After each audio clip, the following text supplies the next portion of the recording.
দুনিয়ার পুরো জীবনটা এটা হচ্ছে লালসাময় একটা জীবন, লোভ, মরিচিকা, মায়াজাল। এই মায়াজালে আমরা আটকে আছি, ফলে মৃত্যুর কথা আমরা ভুলে গিয়েছি।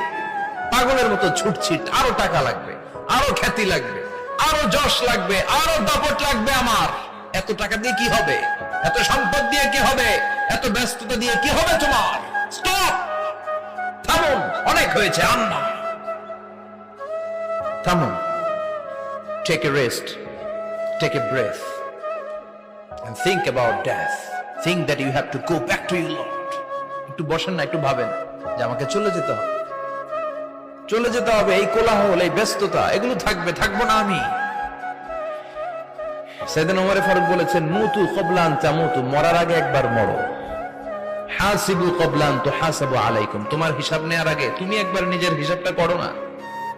কাগজ বের করে একটু লিখো না কি কি ভালো কাজ করছিলা, যেগুলো দিয়ে নাজাতের ওসিলা হতে পারে।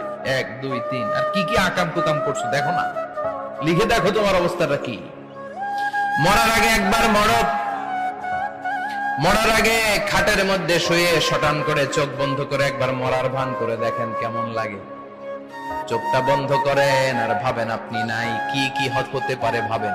আপনার ছেলে মেয়েরা কান্না জুড়ে দিবে, আপনার প্রাণের স্ত্রী বিলাপ শুরু করে দিবে, বন্ধু বান্ধবের চিৎকার আর মাতম, স্থানীয় এলাকার মসজিদে ঘোষণা, অমুক এলাকার নিবাসী অমুক ভাই অমুকের ছেলে অমুক দুনিয়ায় নাই।